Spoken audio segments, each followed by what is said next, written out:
अच्छो yes sir, welcome to the another chart revision. अगर आपको डीटी में तकलीफ आती है, सीएसीए में फाइनल वालों, तो आपके लिए ये सबसे बेस्ट चीज है, शॉर्ट टाइम में बेस्ट रिवीजन को रिकॉर्ड करके ले लेने का। आइए आज हम लोग चार्ट रिवीजन करने जा रहे हैं एओपी बीओआई का। एओपी बीओआई यस को एक सेपरेट पर्सन कंसिडर किया जाता है और इसका रेसिडेंशियल स्टेटस सेक्शन 6(3) के हिसाब से निकलता है। अच्छा, अब एक चीज को अंडरस्टैंड करना, ये बहुत बढ़िया पिक्टोरियल प्रेजेंटेशन के साथ समझाता हूं। एओपी बीओआई बेसिकली अपने मेंबर्स को क्या देती है? रेम्यूनरेशन, इंटरेस्ट, कमीशन, बोनस, ये सारी चीज देती है। यस, अगर एओपी बीओआई ने अपने मेंबर को रेम्यूनरेशन, कमीशन एटसेट्रा दिया, सेक्शन 40(b)(a) के तहत ये 100% डिसअलाउड होता है। तो कौन सा सेक्शन है मालिक? सेक्शन है आपका सेक्शन 40(b)(a। तो 40(b)(a) के तहत एओपी बीओआई के हाथ में ये 100% क्या है बेटा? डिसअलाउड है। यस मालिक। तो पीजीबीपी जब भी कंप्यूट होता रहेगा किसका? एओपी बीओआई का, तो ये डिसअलाउड होगा वाइल कंप्यूटिंग, बोलो जल्दी से, PGBP in the hands of AOP BOI. Clear? अब आते हैं नेक्स्ट पॉइंट के ऊपर। एओपी का जो इनकम है ये एक सेपरेट टैक्स रेट पे क्या होता है? चार्जेबल होता है, और ये टैक्स रेट दिया है सेक्शन 167(b) के अंदर में। तो tax rate for AOP BOI किस में दिया हुआ है मालिक? सेक्शन 167(b) के अंदर में दिया हुआ है। तो जैसे अपन नॉर्मल पीजीबीपी कंप्यूट करते हैं एओपी बीओआई का, वैसे ही कंप्यूट किया जाएगा। एक चीज क्या कर दी जाएगी? ऐड इंटरेस्ट, रेम्यूनरेशन, कमीशन जो उन्होंने मेंबर को दिया है वो भी पीजीबीपी में बस क्या कर देना? ऐड कर देना। अब आप अपनी टोटल इनकम निकालेंगे, दैट इज एओपी बीओआई की टोटल इनकम निकालेंगे, और इनका टैक्स रेट क्या होगा। अब इनका टैक्स रेट डिपेंड करता है कि क्या इनको शेयर पता है, the member of share are determined और the member of share are not determined. मतलब मेंबर को ये किस रेशो में बांट रहे हैं, क्या इसके बारे में क्लैरिटी है, या इसके बारे में कोई क्लैरिटी नहीं है। राइट? सो मान के चलिए 2 मेंबर है, 3 मेंबर है, तो इनका जो रेशो है क्या ये पता है, या इनका रेशो पता नहीं है। अज्यूम कीजिए अगर इनका रेशो पता है, तो सबसे पहले हमें यह देखना होगा क्या एक भी मेंबर कंपनी है या एक भी मेंबर कंपनी नहीं है। तो आते हैं सबसे पहले इस पार्ट के ऊपर। अगर कोई भी मेंबर कंपनी है, शेयर पता है, राइट, और अगर इन दोनों मेंबर्स में से, तीनों मेंबर्स में से एक भी मेंबर कंपनी है, तो कंपनी के शेयर के ऊपर कंपनी का रेट लगेगा और अदर्स के शेयर के ऊपर एमएमआर का टैक्स लगेगा। यस और नो? सो मान करके चलिए एओपी है, एओपी के अंदर में 2 मेंबर है, एक कंपनी है एक नॉन कंपनी है, 50-50 रेशियो डिटरमाइंड है। तो जो 50% है उसके ऊपर कंपनी का रेट लगेगा डिपेंडिंग अपॉन डोमेस्टिक और फॉरेन कंपनी, और जो बचा हुआ 50% है उसके ऊपर लगेगा एमएमआर। क्या लगेगा दोस्त? एमएमआर। ओके, तो सर एमएमआर क्या रेट है रहेगा? अब देखिए, अगर एओपी ने 115 बीएसई ऑप्ट नहीं किया तो एमएमआर का रेट बनता है 42.744%, और अगर एओपी ने 115 बीएसई को ऑप्ट कर लिया तो एमएमआर का रेट बनता है 39%। क्लियर है मालिक? ओके, अगर एक भी मेंबर क्या नहीं है? कंपनी नहीं है, शेयर पता है 50-50, पर मान के चलिए 2 फर्म है जिनने मिलकर एओपी बनाया है, मतलब कोई भी मेंबर कंपनी नहीं है। अगर एक भी मेंबर कंपनी नहीं है तो हम सबसे पहले देखेंगे क्या किसी भी मेंबर की इनकम बेसिक एग्जम्पशन लिमिट के ऊपर जा रही है क्या। अगर एक भी मेंबर की इनकम बेसिक एग्जम्पशन लिमिट के ऊपर जा रही है तो एओपी को एमएमआर पे टैक्स भरना है। तो चलिए अज्यूम करते हैं एक फर्म है, एक इंडिविजुअल है, जो इंडिविजुअल है उसकी इनकम बेसिक एग्जम्पशन लिमिट के ऊपर जा रही है। अब यहां पे अगर आप ध्यान से देखेंगे, share is determined, no member is company, पर एक भी मेंबर की जो इनकम है वो बेसिक एग्जम्पशन लिमिट के ऊपर जा रही है, तो जो टैक्स रेट होगा वो क्या होगा? एमएमआर। एमएमआर का रेट क्या है? ओल्ड स्कीम को ऑप्ट कर रहे हो तो 42.744%, और न्यू स्कीम को ऑप्ट कर रहे हो तो 39%। क्लियर है? और no member income exceed basic exemption limit, मान के चलिए एक एओपी और दोनों एओपी के एक ही एओपी के अंदर में जो दोनों मेंबर है ये दोनों भी इंडिविजुअल है और दोनों की इनकम बेसिक एग्जम्पशन लिमिट के ऊपर नहीं जा रही, अगर ऐसा है तो AOP will pay the tax at the normal slab rate. तो चलो वापस से एक बार, point number 1, section 40(b)(a, AOP जो रेम्यूनरेशन, सैलरी, कमीशन पे कर रहा है किसको? मेंबर को, ये टोटली क्या है बेटा? डिसअलाउड है व्हाइल कंप्यूटिंग पीजीबीपी। अब आते हैं दूसरी बात, एओपी को टैक्स भरना है? हाँ जी सर भरना है। रेट क्या होगा? सेक्शन 167(b) बताएगा। रेट किस पे डिपेंड करता है? शेयर पता है, शेयर नहीं पता है। अगर शेयर पता है तो सबसे पहले 2 बातें देखी जाएगी, एक भी मेंबर कंपनी है, एक भी मेंबर कंपनी नहीं है। अगर एक भी मेंबर कंपनी है तो कंपनी के शेयर पे कंपनी का रेट, अदर इनकम के ऊपर एमएमआर का रेट लग जाएगा एओपी को। अगर कोई भी मेंबर कंपनी नहीं है तो हम ये देखेंगे क्या किसी भी मेंबर की इनकम बेसिक एग्जम्पशन लिमिट के ऊपर है या किसी भी मेंबर की इनकम बेसिक एग्जम्पशन लिमिट के ऊपर नहीं है। अगर एक भी मेंबर की इनकम बेसिक एग्जम्पशन के लिमिट के ऊपर है तो AOP will pay the tax eight MMR, और अगर एक भी मेंबर की इनकम बेसिक एग्जम्पशन लिमिट के ऊपर नहीं है the AOP will pay the tax eight normal slab rate. Clear है। अब आते हैं दूसरी चीज के ऊपर, members share is not determined. मान लीजिए एओपी तो है लेकिन उन दोनों के बीच में शेयर का क्लैरिटी नहीं है कि कौन कितना रेशो शेयर करेगा प्रॉफिट का। तो ऐसे केस में हम अगेन देखेंगे क्या कोई भी मेंबर कंपनी है या कोई भी मेंबर कंपनी नहीं है। अगर एक भी मेंबर कंपनी है तो आपको दैट इज एओपी को कंपनीज रेट पे टैक्स देना है on the share of company. और अगर कोई भी मेंबर कंपनी नहीं है तो उन्हें क्या टैक्स पे करना है, एमएमआर के बेसिस पे टैक्स पे करना है।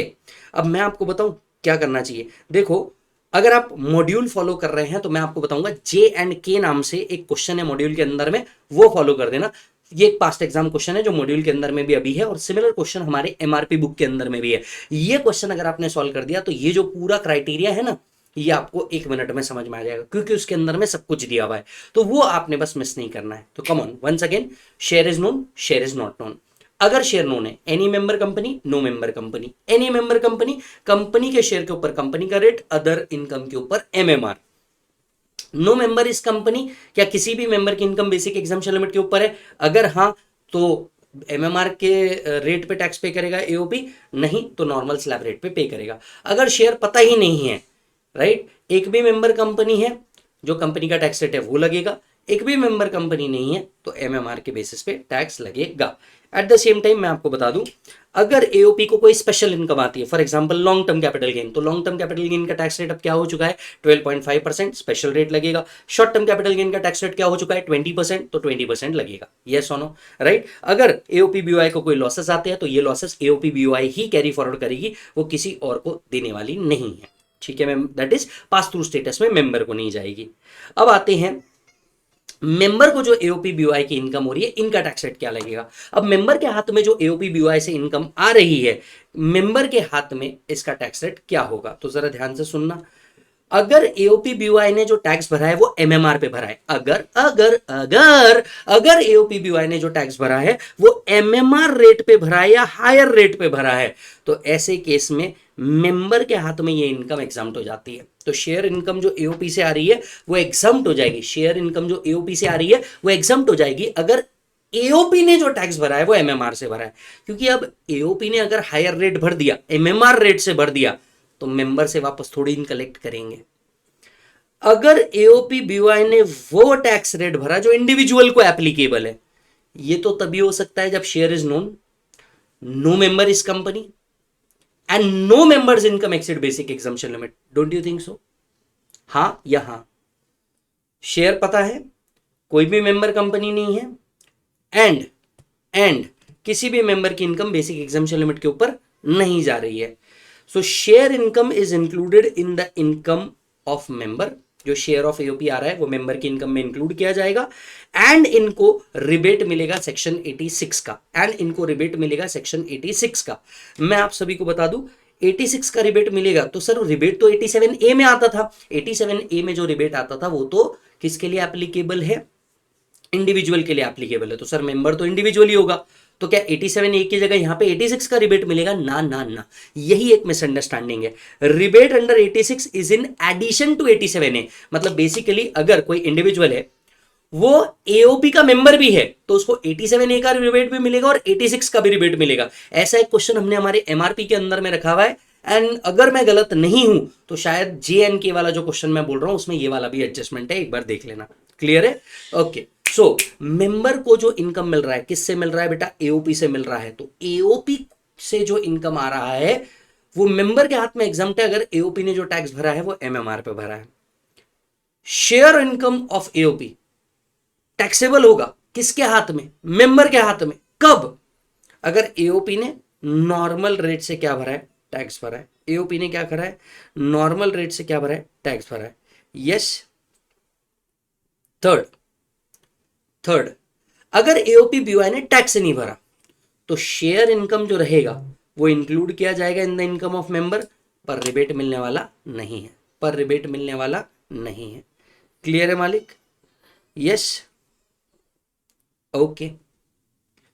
अब आपका सवाल आता है कि रिबेट अंडर 86, सर आपने बोला it is in addition to rebate under section 87, तो रिबेट अंडर सेक्शन 86 कितना मिलता है? Average rate of tax. Sir what is average rate of tax? जो भी टैक्स लाइबिलिटी आई है divided by total income into share of AOP BOI. जो भी टैक्स लाइबिलिटी आई है इनटू शेयर, जो भी टैक्स लाइबिलिटी आई है divided by total income into share of AOP BOI. Clear है? rebate is not available if tax payable by AOP BOI is nil. Rebate shall be reduced after adding surcharge and cess. Clear है मालिक? एक बार check कर लीजिए, फटाफट quick revision कर लेते हैं। क्विक रिवीजन क्या है जल्दी से देखिएगा। सबसे पहले एओपी बीओआई को एक सेपरेट पर्सन माना जाता है। एओपी बीओआई थर्ड रिवीजन कर रहे हैं हम लोग, जल्दी से ध्यान से देखिएगा। एओपी बीओआई जो क्या कर रहा है, पे कर रहा है किसको? मेंबर को। तो एओपी बीओआई के पीजीबीपी कंप्यूटेशन में डिडक्शन मिलने वाला नहीं है। अब एओपी बीओआई का टैक्स रेट क्या रहेगा? एओपी बीओआई का टैक्स रेट डिपेंड करता है कि शेयर पता है, शेयर नहीं पता। अगर शेयर पता है, सबसे पहले ढूंढेंगे कोई भी मेंबर कंपनी है या कोई भी मेंबर कंपनी नहीं है। If A member is a company, कोई भी मेंबर क्या है बेटा? कंपनी है, तो कंपनी के शेयर के ऊपर कंपनी का रेट, अदर्स के ऊपर एमएमआर रेट पे करेगा। कौन? एओपी। कोई भी मेंबर कंपनी नहीं है, क्या किसी भी मेंबर की इनकम बेसिक एग्जम्पशन लिमिट के ऊपर है? हाँ, तो एमएमआर पे टैक्स पे करेगा, अदरवाइज नॉर्मल रेट पे टैक्स पे करेगा। मेंबर्स का शेयर पता ही नहीं है, एक भी मेंबर कंपनी है, कंपनी का रेट लगेगा, नहीं तो एमएमआर लगेगा। एमएमआर क्या है? ओल्ड स्कीम मतलब 42.744%, न्यू स्कीम के अंदर में 39%। Special income will continue to be at special rate. यहां से हम आगे बढ़े। अब मेंबर के हाथ में क्या होगा? जो शेयर ऑफ एओपी बीओआई आ रहा है मेंबर के हाथ में, राइट? अगर एओपी बीओआई ने एमएमआर पे भरा तो मेंबर के हाथ में एग्जम्प्ट। एओपी बीओआई ने इंडिविजुअल के रेट से भरा, हमारे यहां शेयर इनकम इंक्लूड होगा, 86 का भी रिबेट मिलेगा, और कंडीशन सेटिस्फाई हुई तो 87 का भी रिबेट मिलेगा। उनने टैक्स भरा ही नहीं, हमारी इनकम में इंक्लूड होगा, रिबेट मिलेगा नहीं, रिबेट मिलेगा नहीं। यहां हमारा एओपी बीओआई का भी पार्ट खत्म होता है। एक जेके वाला क्वेश्चन जो है उसको अच्छे से सॉल्व कर लेना। अब दो चीजों की इंटरलिंकिंग कर रहा हूं, ध्यान से सुनना।